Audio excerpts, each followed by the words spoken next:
Dizer aos médicos que recorrem a terapias não convencionais, porque há médicos que continuam a reagir mal quando um doente procura terapias como acupuntura, naturopatia ou até a homeopatia. Mas há também cada vez mais médicos e especialistas de terapias não convencionais que trabalham em conjunto para garantir aos doentes o melhor de vários mundos.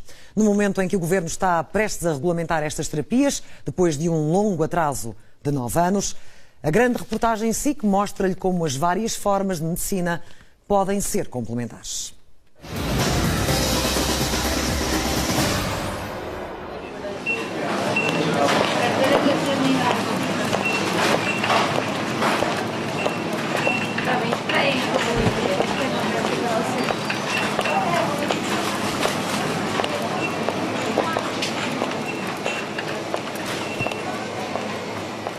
Se nós não tivermos cuidado com esta máquina, ela vai forjar e vai dizer para pare, que é o que fez comigo e o que vai fazer com muita gente ainda.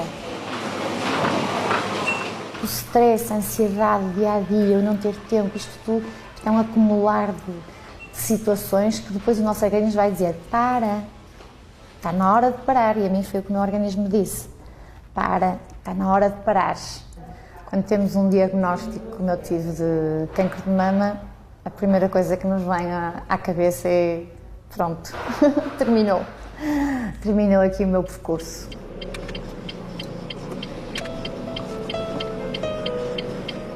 Meu nome é Carla Pinto, tenho 41 anos, acabadinhos de fazer, sou responsável de marketing, sou casada, tenho 2 filhos, porque eu ainda quero fazer muita coisa, ainda tenho que acompanhar os meus filhos, ainda tenho que fazer muita coisa.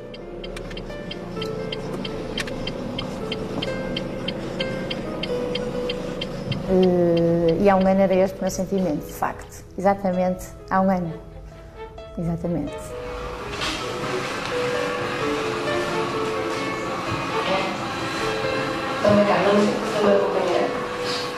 Exatamente há um ano, Carla Pinto fez 40 anos e recebeu um diagnóstico de cancro da mama.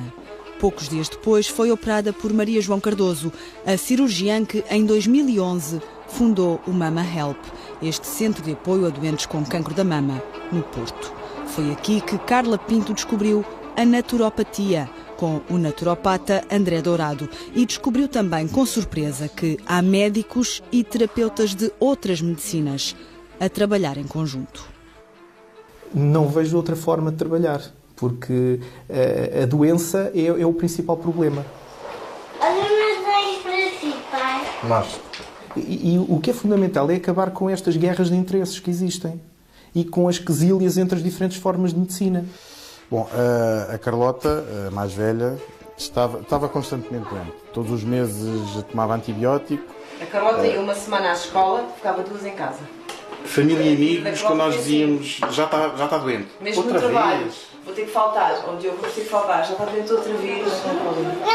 E chegou um ponto em que já começámos a ficar sem saber o que fazer. Olá! Olha o que eu tenho aqui para vocês! O meu trabalho é muito exigente nesse sentido. Eu depois de a ver, isto para a medicina chinesa significa uma invasão de tecido do fígado no estômago e uma deficiência de tecido do baço.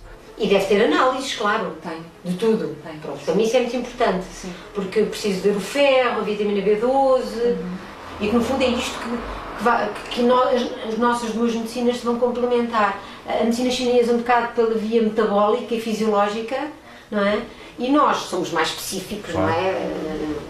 Gostamos de ver estes números, porque a ciência é aquilo que faz, não é? Claro. Mas também é assim que os aviões estão a voar. Exatamente.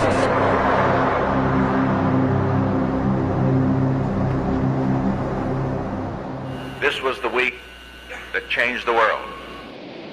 A viagem de Richard Nixon a Pequim, em fevereiro de 1972, pôs fim a mais de 20 anos de hostilidade entre a China e os Estados Unidos e despertou o interesse pela medicina chinesa no Ocidente. A primeira-dama e o médico de Richard Nixon testemunharam com espanto o uso da acupuntura como anestesia em operações cirúrgicas. Mais de 100 jornalistas acompanhavam a viagem do presidente. E a partir daí realmente houve, digamos, um despertar na consciência da população e dos médicos também, para a possibilidade da acupuntura ser, de facto, útil para o tratamento de certas situações. Desculpe lá. Passar por cima dos seus sapatos. Se pensarmos que eu comecei o curso em 1978 com um grupo de umas dezenas de médicos portugueses, podemos dizer que já há muito tempo que esta técnica terapêutica tem realmente desencadeado o interesse por parte dos médicos. Eu vou tentar vários setores do sistema nervoso para conseguir obter os resultados que eu pretendo de diminuição da dor e de recuperação da função. Eles próprios dizem que não tem nada a ver, que a acupuntura que eles praticam não tem nada a ver com a medicina tradicional chinesa, nem com a teoria dos meridianos, portanto eles têm outras teorias. Olá, energia, não se esqueçam, ligação ao doente através do Laogong. A medicina tradicional chinesa aborda a saúde e a doença com um paradigma diferente do da medicina ocidental, onde a medicina ocidental vê doenças, a medicina chinesa vê desequilíbrios energéticos.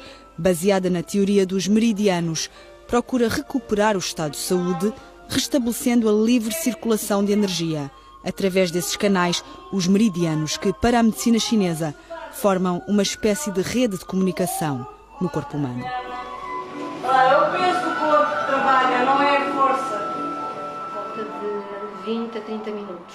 No final dos anos 70, enquanto Helena Pinto Ferreira integrava o primeiro curso de acupuntura organizado em Portugal para médicos, outros profissionais de diferentes áreas procuravam formação nos vários ramos da medicina chinesa. A acupuntura, a massagem Tuina, a dietética, a ginástica energética Qigong e a fitoterapia, o uso clínico de plantas medicinais. Eu era professora de matemática e ciências no ensino preparatório na altura. Comecei a entusiasmar-me porque o professor Faro, que também é um dos fundadores da escola, me deu a conhecer esta medicina chinesa, não é? Esta escola surge em dezembro de 1992. Ora bem, de que ano é que vocês são? Terceiro, quase quarto. Já tínhamos feito várias diligências junto da Assembleia da República, etc. E verificámos que, efetivamente, ainda era muito cedo para que os nossos governantes estivessem atentos ou com vontade de regulamentar estas profissões. No fundo, eram novas profissões. E então resolvemos criar a escola e formar especialistas qualificados. 20 anos depois da fundação, a Escola de Medicina Tradicional Chinesa continua a não ser reconhecida oficialmente. O curso tem a duração de 5 anos e termina com um estágio de 4 meses num hospital na China. A mensalidade ronda os 300 euros. Um aluno que se propõe vir para um curso de 5 anos em que não é reconhecido oficialmente tem de facto um perfil muito especial, porque não somos uma universidade ou uma faculdade de medicina, não é, em que os alunos entram e que sabem que vão ser reconhecidos socialmente e não somos interpares, digamos, dos outros profissionais de saúde, ainda estamos à espera da regulamentação. Em 1999, Jorge Sampaio vetou o decreto-lei do ato médico, que fazia depender da Ordem dos Médicos a prática de medicinas não convencionais. Em 2003, entrou em vigor a Lei do Enquadramento Base das Terapêuticas Não Convencionais, que garante autonomia técnica e deontológica aos profissionais do setor. Aprovada por unanimidade no Parlamento, a lei contempla 6 terapias: acupuntura, homeopatia, osteopatia, naturopatia, fitoterapia e quiropraxia. A lei deveria ser regulamentada no prazo de 6 meses. Passaram 9 anos. Agora, o problema é a intrusão na profissão de quantidades muito significativas de pessoas sem qualquer preparação. É causador de riscos para os cidadãos, porque qualquer pessoa pode exercer, mesmo que quer tenha ou não tenha nenhum curso. Alguém que se lembra, eu vou começar a fazer acupuntura. pode abrir um consultório e dizer que é acupuntor e pronto, e não, nada lhe é exigido, quer dizer, como ainda não está regulamentado. E, portanto, isso, por um lado, faz com que as próprias medicinas não convencionais acabem por cair num certo descrédito. Bem, traduz a dificuldade, a complexidade da regulamentação de uma lei. E a importância deste segundo ponto? Um terapeuta não convencional, para usar este título, tem que, antes de mais, ter uma cédula profissional. E antes da cédula profissional, tem que ter um diploma, tem que fazer formação. Portanto, há aqui um trabalho de articulação entre a saúde e a educação que tudo indica agora está na fase final. José Faro foi o representante da acupuntura na comissão técnica nomeada em 2005 para estudar e propor os parâmetros gerais da regulamentação. O trabalho da comissão foi concluído e entregue aos Ministérios da Educação e da Saúde. No início de 2012, a Direção-Geral da Saúde apresentou uma proposta de regulamentação. E sai de lá uma coisa que causou a indignação e o pânico total de todas as partes envolvidas nisto. O ministro, afinal, não publicou aquilo e disse que ia rever o processo, etc. No dia 22 de novembro foi aprovada em Conselho de Ministros uma proposta de lei. A partir das orientações da Organização Mundial de Saúde, são estabelecidos os perfis das 6 terapêuticas não convencionais previstas na Lei de 2003, determinando-se que só podem ser praticadas por quem tenha uma formação de nível superior, que falta agora definir por portaria. Eu não sou daquela nova região do cidadão. É do O Centro de Saúde de Alcântara, em Lisboa, foi o primeiro do país a ter uma consulta de acupuntura médica. Começou em 2007 por iniciativa de Helena Pinto Ferreira, especialista em medicina geral e familiar e presidente da Sociedade Portuguesa Médica de Acupuntura. Só faço uma manhã por semana e mesmo assim tenho de ver, por exemplo, simultaneamente crianças, porque tenho a saúde infantil também. Não é aquilo que seria necessário, mas é o que é possível. No Centro de Saúde de Alcântara, Helena Pinto Ferreira tem 1.700 doentes a cargo. Isto é bom, vir da canadiana na mão. Vê uma média de 20 doentes por dia. Encontra na acupuntura médica benefícios para o Estado e para os doentes. Os doentes não necessitam de tomar tantos medicamentos, sobretudo nas doenças crónicas. Portanto, há vantagens para o próprio doente e há vantagens para o próprio Estado, que deixa de gastar tanto dinheiro com os medicamentos. Mas noutros centros de saúde, colegas seus não têm tido a mesma... Não têm tido tanta abertura, é verdade.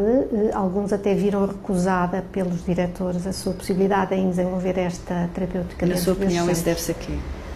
Penso que um pouco por falta de conhecimento. Não só do lado direito como também do lado esquerdo, também tem. Para lhe dar uma ideia, por exemplo, a nossa Sociedade Portuguesa Médica de Acupuntura já está em quase 300 médicos associados. Até dia 31. 7 hospitais públicos têm atualmente uma consulta de acupuntura médica. Várias universidades públicas criaram nos últimos anos cursos de acupuntura dirigidos a médicos. Tem de ter 300 horas no mínimo, tem de ser aceitos pela própria Comissão da Competência da Ordem dos Médicos para poderem dar acesso a esta, digamos, graduação médica. Sei que temos outros terapeutas, eles existem, temos de os integrar naturalmente. Helena Pinto Ferreira sabe que a lei aprovada em 2003 garante autonomia técnica e deontológica aos profissionais de cada terapia, mas defende ainda assim que a prática de acupuntura deveria ser reservada a médicos. É importante que a intervenção médica, que a intervenção seja médica, no sentido de que é possível conhecer bem as patologias, é possível fazer um diagnóstico correto. Com um terço da humanidade a ter carreiras separadas de medicina chinesa e medicina convencional, que é alguém ter o tupete de vir dizer uma coisa dessas, é uma coisa absolutamente extraordinária. Começar logo os primeiros sinais da situação do paciente a fazer uma análise das modalidades, do sintoma. Então, quem é que temos hoje, já agora? Quero ver que eu Eu também lamento que os médicos não sabem fazer diagnóstico de medicina tradicional chinesa. que resolve inúmeros problemas que são completamente inacessíveis às técnicas e ao quadro teórico que eles dispõem. Quando me tira o sono é quando atinge o ponto grave. É uma dor na anca que agrava com o movimento. A andar sim, porque eu sinto... Se não conseguimos rapidamente formular as tais hipóteses, divergimos, por exemplo, a uma análise da língua. Descontrai mais a língua.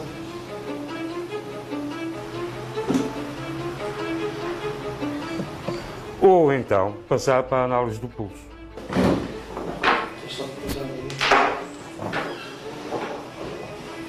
Não considera que seja um diagnóstico inserido noutro paradigma da Mas não é suficiente, de facto é outro paradigma, mas não é suficiente para um tratamento eficaz e pode ser perigoso quando não se consegue fazer o diagnóstico de uma patologia que pode ser, onde pode ser necessária uma intervenção médica diferente e até mais urgente.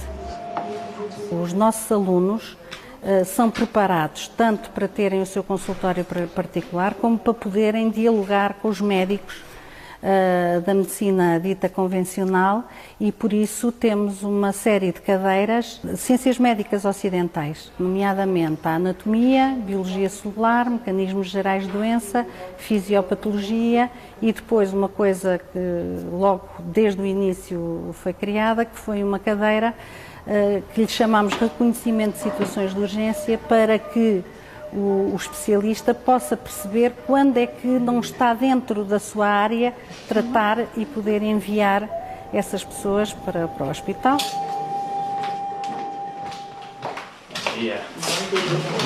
Como vai? Está bom. Agora aqui, que a pessoa que tinha entrado ali para o... Pois, está com umas queixas.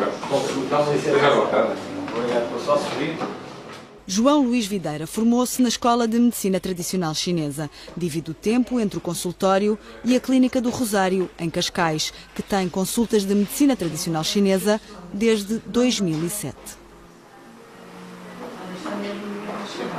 Aqui aproveitando, não sei se é de almoçar, se não é de almoçar. Filha de pai alemão e mãe portuguesa, Mini Freudenthal fez o curso de Medicina na Universidade de Lisboa e a especialidade de Medicina Interna nos Estados Unidos. Trabalhou 10 anos num hospital de Nova Iorque, antes de regressar a Portugal.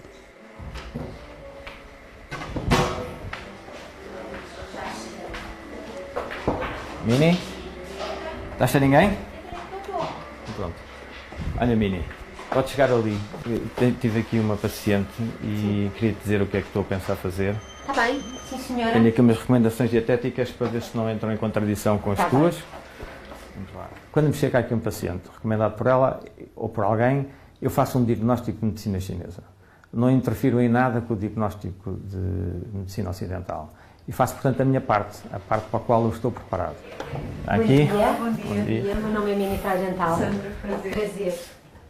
E então nós vamos vendo como é que é a evolução da doença. Eu, como médica com a biomedicina, não tenho a solução da saúde total da pessoa. Então, se querem sentar, Mira, vou dizer o que é que se passa em termos de medicina chinesa com ela. Sim. Portanto, esta sua relação com a medicina chinesa, neste caso, sente que trouxe benefícios à sua prática clínica? Imensos. E não a minha prática clínica, trouxe imensos benefícios aos doentes. Sim, sinto mesmo, porque eu acho que estas coisas são complementares, não são antagónicas. Eu tenho algumas ideias. Deixamos por agora Sandra Borges entregue aos saberes de duas medicinas, enquanto regressamos ao Porto, onde já vai a meio a consulta de Carla Pinto com o naturopata André Dourado. Mas de facto, agora neste momento, a única coisa que me preocupa, o resto eu acho que as coisas estão a correr bem, é a memória. É aí mesmo que preciso de ajuda, porque a memória ainda está um bocadinho debilitada devido à quimioterapia, não é?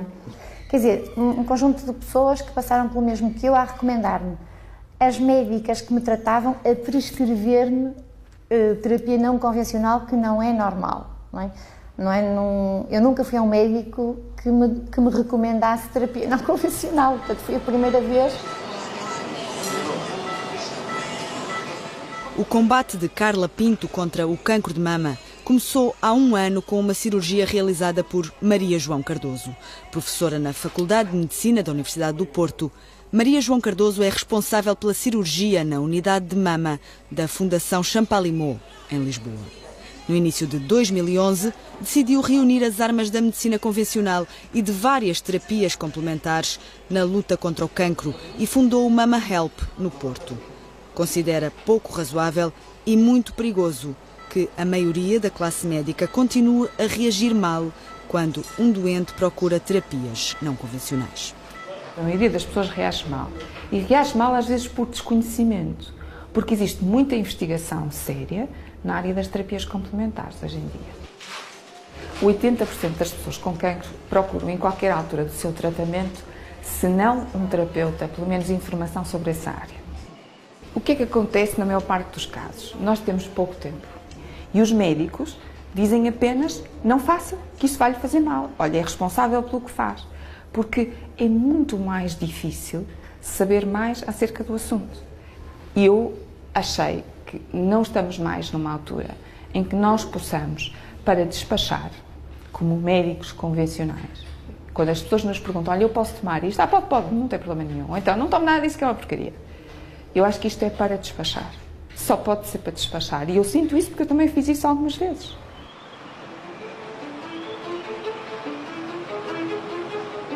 Sem regulamentação, sem estar estabelecida a formação adequada a cada terapia, o difícil para Maria João Cardoso foi encontrar os terapeutas com quem pôr de pé o Mama Help. Nós temos muita dificuldade, também temos nas medicinas convencionais, mas temos muita dificuldade, mais se calhar ainda, em separar o trigo do joio. O que facilitou um pouquinho as coisas foi eu ter conseguido encontrar o André Dourado. Antes do mestrado em Medicina Natural na Universidade de Santiago de Compostela, em Espanha, André Dourado licenciou-se em Biologia na Universidade do Porto. Hoje dá aulas de Medicina Natural em Espanha, no Brasil e em Portugal. Em 2008 foi um dos fundadores da Escola de Medicinas Alternativas e Complementares do Porto. Mesmo havendo cursos de boas faculdades de medicina que há em Portugal, também há bons e maus médicos. Portanto, também obviamente que também há bons e maus osteopatas, há bons e maus acupuntores e bons e maus naturopatas. Obviamente, se tivéssemos uma lei que regulamentasse isto, era muito mais fácil termos maior número de bons naturopatas, não é? E como tal, cada escola é responsável pela sua formação, eu sou responsável pela minha formação. As infusões de tomilho também para a parte respiratória funcionaram muito bem. Com raízes nos ensinamentos de Hipócrates, que viveu 400 anos antes de Cristo, e a quem chamam o pai da medicina. A naturopatia, ou medicina natural, é a corrente médica mais antiga no Ocidente. Pode dizer-se que está para a Europa como a medicina tradicional chinesa para o Extremo Oriente. Isto é um processo de autocura, é comer os ingredientes, é escolher os ingredientes que são antioxidantes, que são anti-inflamatórios, os ingredientes da natureza do dia-a-dia que estão em qualquer supermercado. Nós é que não os utilizamos devidamente, nem os combinamos devidamente. A alimentação como base, através da alimentação conseguimos praticamente modificar quase tudo. Entraram ingredientes novos, tipo açafrão, que é um anti-inflamatório poderosíssimo. Não entrava em minha casa, eu substituí o sal por açafrão. Estamos bem, já não tiveste mais náuseas? Não, estou muito bem, muito bem. A naturopatia deu-me a dieta equilibrada, o saber o que comer, não é? O que é que o meu organismo precisa para o problema que eu tenho, o que comer, a necessidade do exercício físico. Vamos fazer mais uma volta então, está bem? Pronto? E vai, força.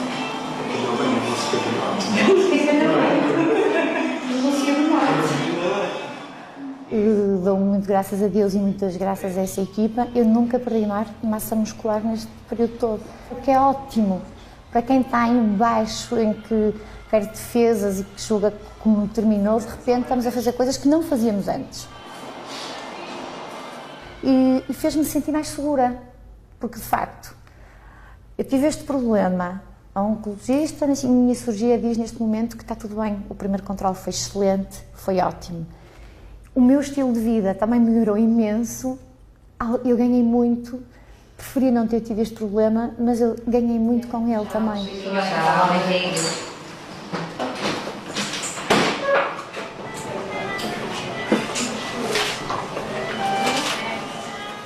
Eu não tenho dúvidas nenhumas que se me acontecer a mim um diagnóstico de cancro, muita da minha alimentação já mudou.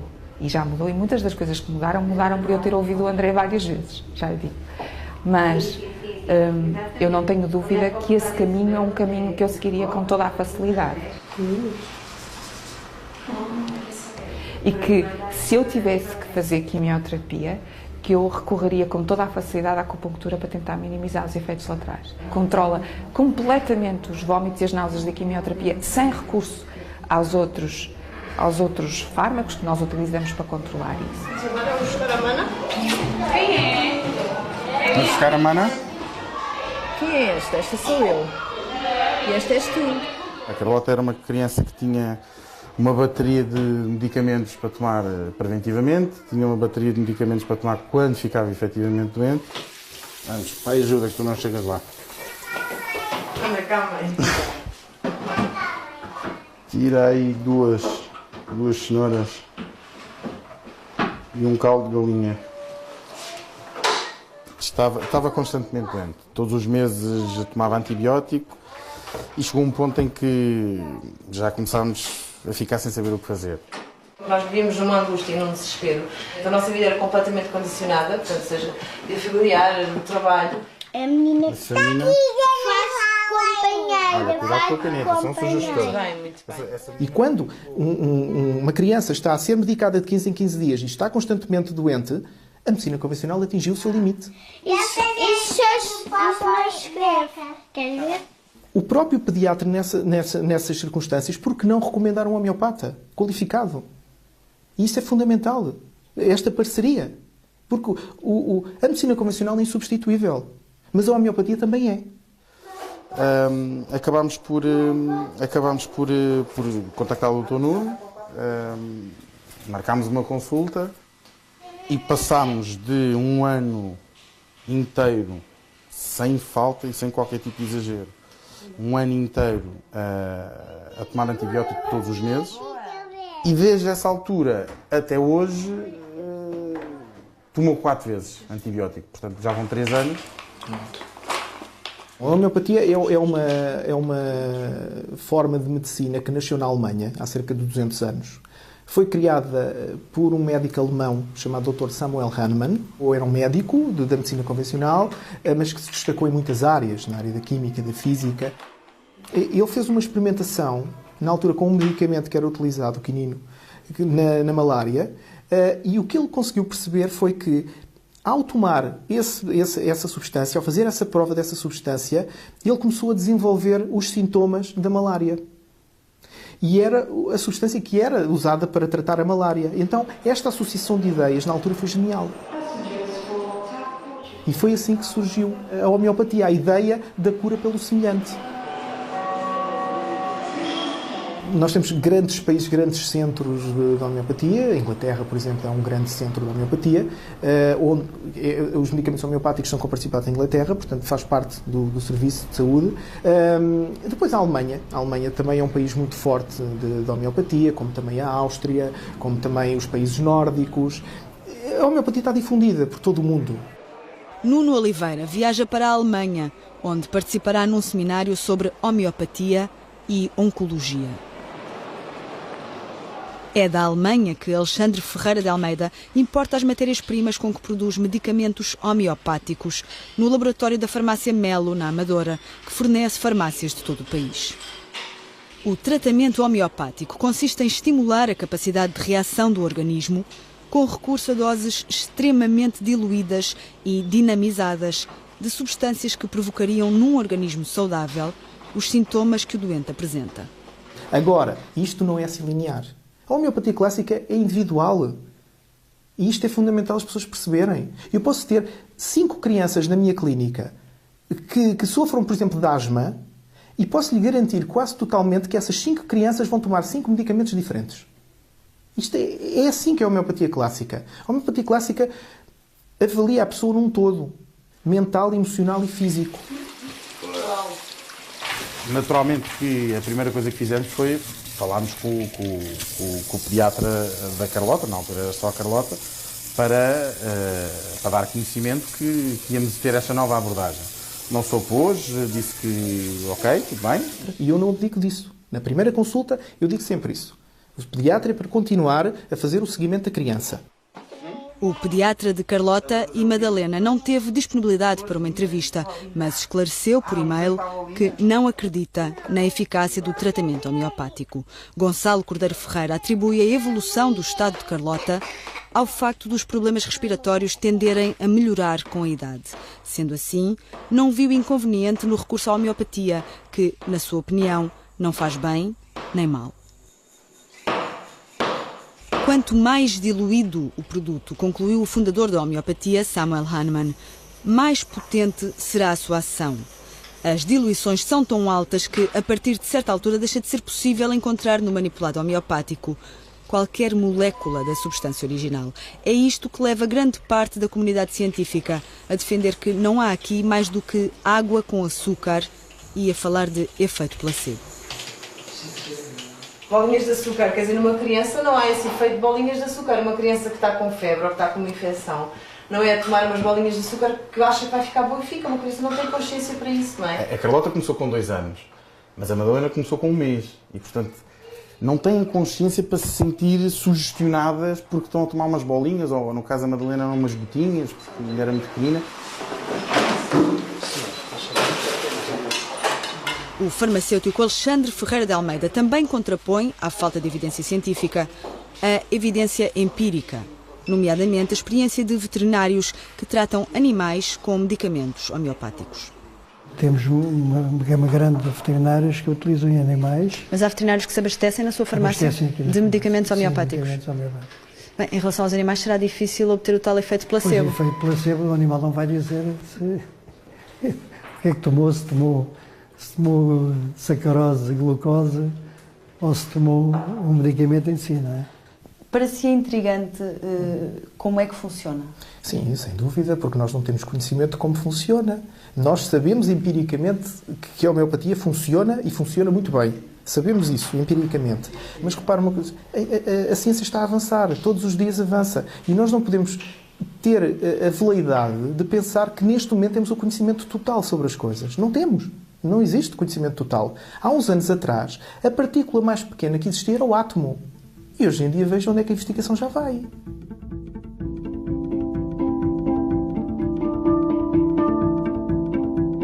Pois, há muitos medicamentos, a aspirina, o ácido acetilsalicílico, por exemplo, ainda há poucos anos não sabia qual era o mecanismo de ação e não sei mesmo se ainda se sabe na totalidade o mecanismo de ação. É o medicamento mais conhecido e mais consumido em todo o mundo. A aspirina começou a ser comercializada no verão de 1899. Só em 1971, quase 100 anos depois, foi demonstrado pela primeira vez o mecanismo de ação do ácido acetilsalicílico, uma descoberta que acabaria por garantir a John Vane o Prémio Nobel da Medicina, em 1982. Vamos escolher as bolinhas? Os medicamentos são extremamente baratos. Eu gosto sempre de repetir que nós não pomos de parte a medicina convencional.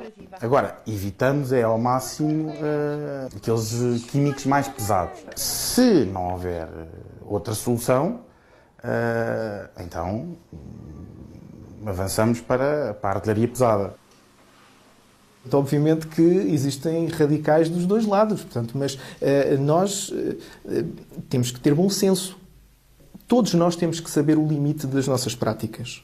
Tem que haver boa formação, uma formação muito sólida dos profissionais, neste caso da homeopatia, para que realmente saibam os limites, até onde é que se pode ir. E a homeopatia pode ir muito longe, pode ir mesmo muito longe.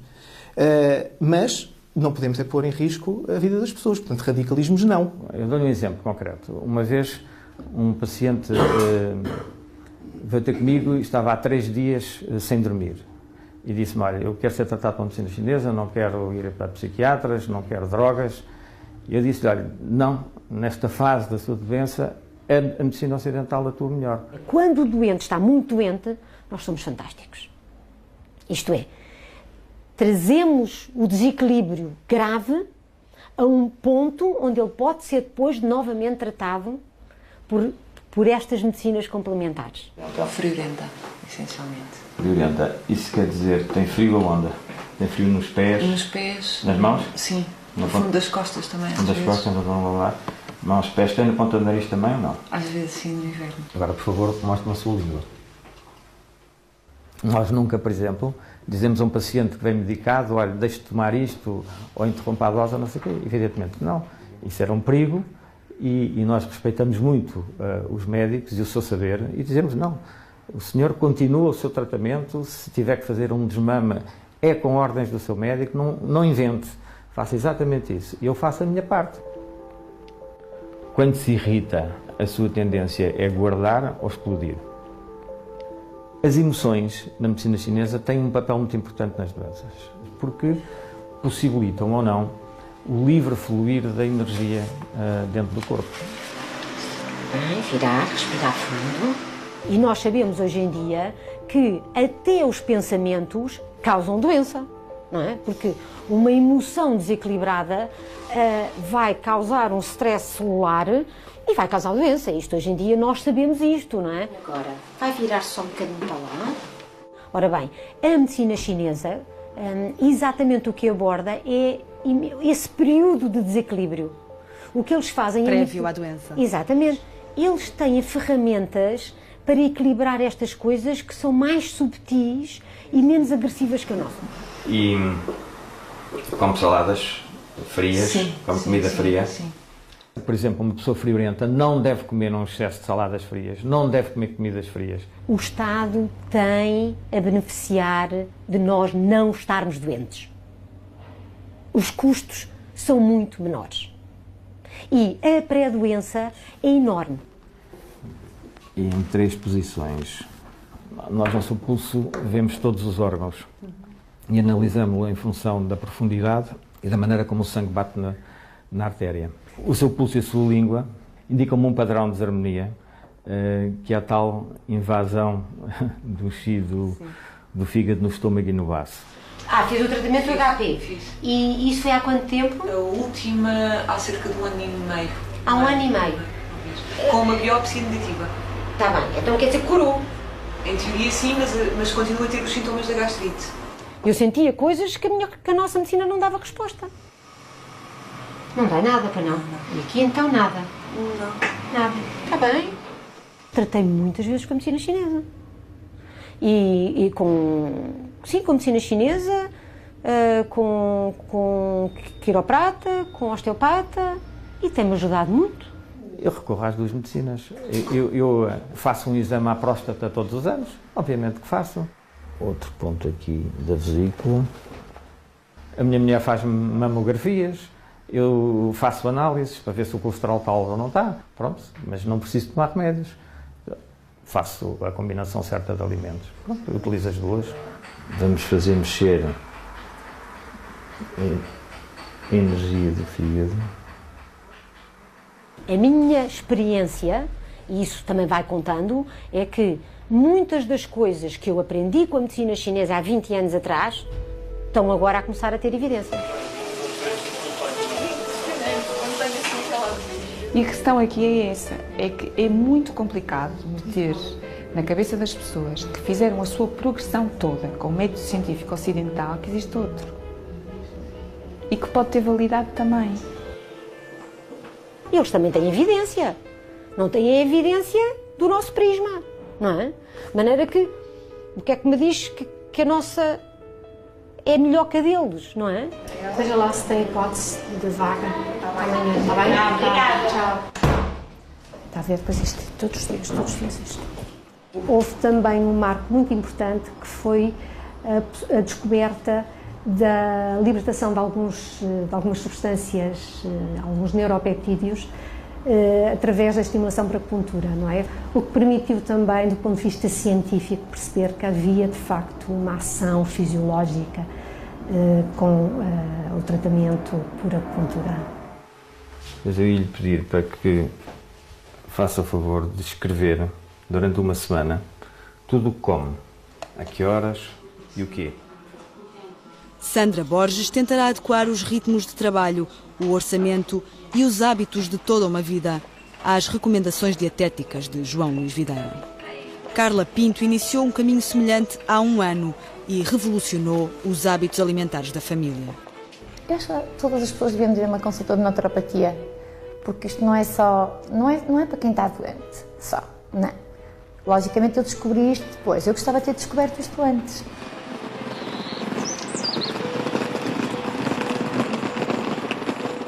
Um ano depois, regressou ao trabalho e retomou o mestrado na Faculdade de Economia do Porto. Iniciava a escrita da tese quando recebeu o diagnóstico de cancro da mama. O Mama Help será o tema da nova tese.